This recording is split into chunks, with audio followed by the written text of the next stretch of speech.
What's up, Stat Family? Told you we was coming back with another. We got the best Larry Bird Instant Karma story ever told. This is a live reaction. Make sure you hit that like button, hit that sub button, and comment below. Let get it. Y'all know we live and legendary.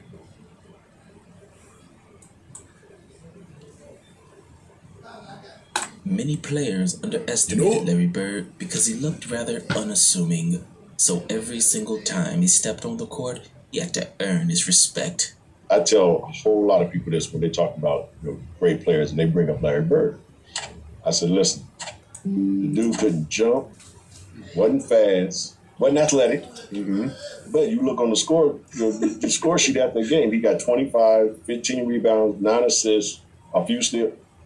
I said, the dude just knew how to play.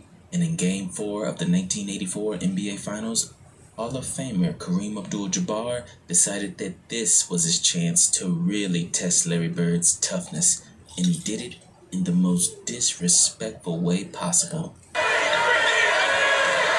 Kareem, double, Bird fights, Kareem, swings the elbow, and now is yelling at Larry Bird. Jaw to jaw. And they better pull him apart. Bird and Kareem fighting for the rebound, and Kareem hit him with an elbow, and he's upset. Now Bird over there saying, why did you hit me? And Kareem saying, listen, pal, get off my back. Larry Bird was hit in that jaw, and I guess Kareem drew a little blood. And by the end of the game, Larry Bird made sure that not only Kareem, but each and every Laker would instantly regret it. But why was there so much animosity between two all-time great players? Real legends. Well, the first reason is because this was the very first time that Larry Bird's Celtics and the Los Angeles Lakers had ever matched up in the playoffs. So the hatred surrounding these two teams had been building for the last 5 years. And we all know how much we hated them and they hated us. I hate Larry Bird. I hated him. I hated Larry. He just went like that. There's no other word to really use. What I hated about the Lakers, just the way they walked into a building, man. It's like they wanted to think that they were better than us. And that, I think, created that much more animosity. And the second reason is because Larry Bird was the greatest trash talker of all time, and the Lakers couldn't handle it. And then you got that arrogant, cocky Larry Bird trash talking all the time. And was he really arrogant? Was he really, really arrogant? Well, yeah, he could back it up. So when you're arrogant and you can back it up, you're not arrogant, you're just good. And Larry was good. Things he would say to you would stick there. I mean, if it was just a simple coop and wear you out this play or face, but he scored 2 points and in your face. You know, he didn't have to go the extra 2 words he'd just say face. Larry Bird, to me, it was so much fun playing against him because he talked so much shit. He hit you with, you jump high, but you don't jump that high. You can't get this. He hit you with, listen, guys, don't worry about the play. I'm going to go right over here, catch it, and shoot it in y'all face, and ain't a damn thing y'all can do about it. And he did it. And he did it. Knockdown. And I remember talking about, he talked a whole lot of shit, but I guess it ain't shit talking if you backing it up. Yeah, I'm just and he was backing it up. But before Larry Bird could trash talk the Lakers, he had to trash talk his own teammates for how badly they played the game before. The 84 finals provided us with so much fodder because it was anticipated. It was 5 years in before Larry and Magic finally had a confrontation. And the way that series unfolded, the Lakers barely bury them in Boston game 1, and the Celtics only pull out game 2 with Gerald Henderson makes the great steal to save the game. 113 to 111. Well, they're going to try and make a steal here, and they got their best defensive team in there right now. And it goes quickly in now to Magic. Back over to Worthy, and it's picked off. Towards the heavens, and he lays it off and in. It's all tied up. A great play by Henderson. They get destroyed in game 3. Here's the LA break. Cooper and Magic Johnson. The Los Angeles Lakers look like nothing could stop them. The Celtics cannot handle the speed of the Lakers. Showtime. That's when Larry came up with the we need 12 heart transplants, and we played like sissies, quote unquote. This has to be one of the most decisive routes in championship game history. We went in the locker room and Larry made the famous statement that we play like sissies. Bird called his teammates sissies, challenged the entire squad. We got some great players on this team, but we don't have the players with heart sometimes that we need. Today, when you see Magic slapping high fives and guys going behind their back and shooting layups on us all day long, it seems that somebody would try to put a stop to it. But until we get our hearts where they belong, we're in trouble. But little did Larry know that Game 4 would be one of the most intense, physical, and hard-fought games in NBA playoff history. And it got ugly. The tip controlled by Boston. Going right to the hoop is Cedric Maxwell, and he's fouled. First period, Robert Parrish, who's gone inside, misses outside. But there's Larry Bird with the offensive rebound. Anderson is short with it. Cooper getting the break to Johnson. To Rambis. Ball in the Celtics. Parrish is blocked by Kareem. Bird gets the layup. Boy, how he knifes his way in. In practice, we said that day that the physicality was going to be ramped up. They wanted to play a pretty game, and damn it, we were going to make it an ugly game. Now Kareem with McHale guarding, feeds Cooper. The Celtics just have not been able to pick up that cut. Larry Bird backed up Michael Cooper into the photographer's lane as he got the inbounds pass. Steal by James Harden. And the Lakers open it up again to 11 points. And Casey Jones wants a timeout. In that game, we said, you know what we're going to do? We're going to be so physical that we're going to stop letting the Lakers have layups. We're going to take that away. The comment was, this dunk fest is embarrassing. We got to take somebody out. ML was working on Kevin, and the whole time saying, boy, if I was in that game, I'd go in and I'd just do something. Kevin was like, yeah. Like one of those, yeah. I'll do it. Johnson is short with it. Here's Kareem, outlet to Worthy. Rambis. And now let's watch it. Cooper and the Celtics, and now the bench is empty.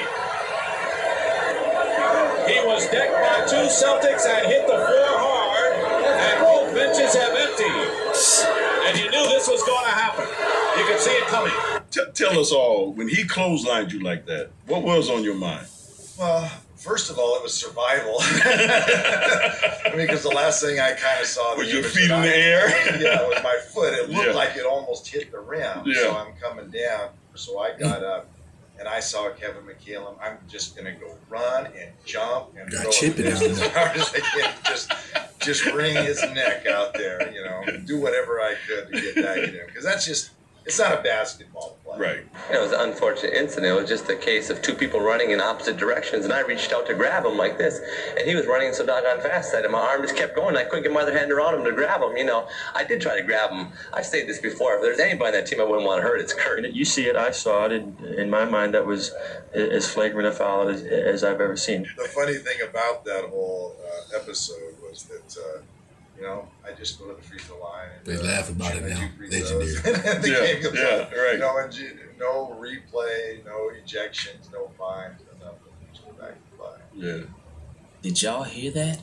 No instant replays, no ejections, no fines. They just settled it on the court. It's legendary. Don't you love that there was a physical play in a game that is a signature play, not a slam dunk, and I love the animosity. The physicality in the NBA should be a lot more than it is at Sports Fitness Club of LA. When you catch something, you got to knock it down. Right. To slow it down. And that's what they did. And just all hell broke loose. Kareem. Double. Bird fights. Kareem swings the elbow, and now is yelling at Larry Bird. Jaw to jaw. And they better pull him apart. Bird and Kareem fighting for the rebound. And Kareem hit him with an elbow, and he's upset. Now Bird over there saying, why did you hit me? And Kareem saying, listen, pal, get off my back. Larry Bird was hit in that jaw, and I guess Kareem drew a little blood. You would have threw Kareem out of this game. You think about Right. it. He would have been thrown out of the game for the elbow. Kevin McHale would have been out of the game. So the new NBA, if you put this tape right now and make some of these guys watch the NBA, who are in the NBA right now, watch this and they go, oh my God, this was grown-ass man basketball. And after that, Larry Bird got his revenge That's in exactly one of the how I most feel. iconic playoff games in NBA history. And he did it while giving the Lakers a master class in the art of trash talk. The dude would just tell you where he's going, shoot it in your face, talk shit to you, and run back down the floor. From outside, it's up to 4 once again with 1:34 remaining. Here's Bird, long range over Cooper, and the net didn't even tumble. And he did that to us in the finals. He was like, guys, don't worry about it. I'm going right over here to the corner. I'm going to catch the ball, I'm going to shoot it, and ain't shit y'all can do about it. Get a technical. The tip controlled by the Celtics. Here's Bird going for 3, and he has it to take this lead. McHale misses. Bird goes up and is fouled. Larry Bird is fouled. Kareem is upset. It's been a common scene tonight here in game number 4. And basketball, to me, is a psychological game. It's a game that you get into somebody else's head. And you get into somebody else's head because you can talk them out of their game. Right. If you're a real player, you don't let nobody talk you out of the game. You just go, okay, all right. I'll see you in about 2 minutes, brother. Don't worry about it. Our reaction was too personal. We should have reacted as a team on the court. We tried to deal with it personally and individually, and that didn't work for us. Magic with 7, hit 6. Magic takes the ball and they throw. Magic throws away. This. 3 seconds. Intercepted by Parrish. Magic threw it right to Parrish. Tragic Johnson's what we called it then because he made a couple of bad plays. 35 seconds remain. We're in overtime. Tied at 123. He misses the first. Johnson misses them both. Bird the rebound, and the Celtics want a timeout. And with the score tied up, with 34 seconds to go in overtime, Larry Bird gives us one of the signature moments of his entire career. Dennis, he told me this one story. We were playing, I guess it was in 84, 85, one of the series, but Casey Jones was drawing up a play. And Larry was kind of like watching, and then finally Larry said, hey, coach, give me the fucking ball till everybody get out the way. I love that story because that's dominance there. That's some shit only great ones say. We're in overtime. Tied at 123. Casey drawn up the play from coming out of the huddle, and Larry turned and said, you guys want to win the game? Just give me the ball and get out of the way. But here's Henderson with it. 18 on the shot clock. I think the Celtics will use most of the clock here. Nearly a steal by Worthy. Dennis Johnson with Cooper all over him. He can't do a thing. Bird turnaround, hits. And the Boston Celtics have even this NBA World Championship Series at 2 games apiece. And those who are writing the obituary can just pause. He was just one of those guys that he just had it. You know what I mean? Yeah, he had it, and I saw it in college, and obviously saw it a whole lot closer when we get a chance to play against the Celtics. He was the biggest trash talker back in the day, but he would back it up. The Celtics won that series, which was Larry Bird's second championship in 5 years. And at that moment, Magic Johnson understood who was really the best basketball player in the sport. Will have been on winning teams in 6 of those 7 years. Is Larry Bird, in your mind, the greatest player in the game today?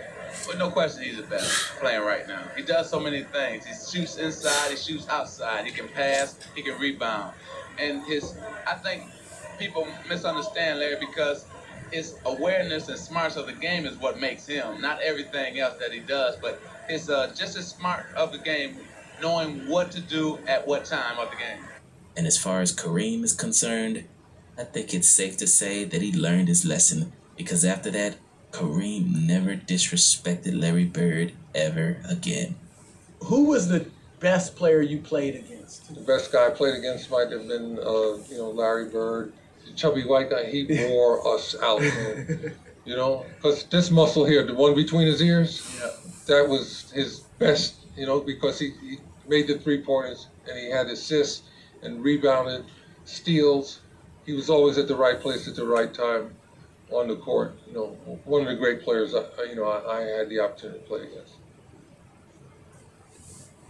Kareem just said Larry Bird the best player he ever played against. I don't need to hear nothing else. Real legend. Torched the whole league. It's never get old. I can continue to watch this every day. Real legend, Big Bird. French Lick legend. Salute, Bird family. Thank y'all, Stat family, for watching the full video. We're going to be back with another video after this video. Make sure y'all stay prayed up. Y'all be safe. Y'all be good. You know?